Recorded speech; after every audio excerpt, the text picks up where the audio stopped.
মদিনার সবচাইতে গরিব সাহাবী বেলাল রাদিয়াল্লাহু তাআলা আনহু লজ্জাস্থান ঢাকার জন্য শুধু একটা জামা ছিল, গায়ে দেওয়ার মতো কোনো জামা নাই।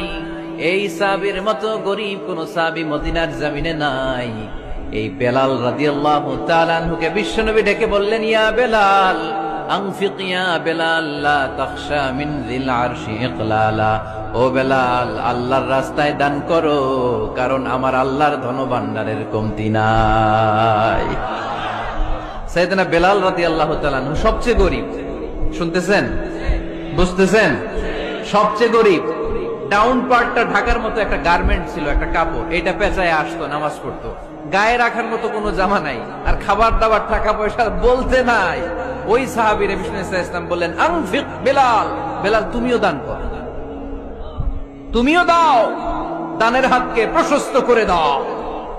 আনফিক ইয়া ইবনা আদম উনফিক আলাইক, হে বনি আদম দাও, দিলে আমি তোমারে দেব।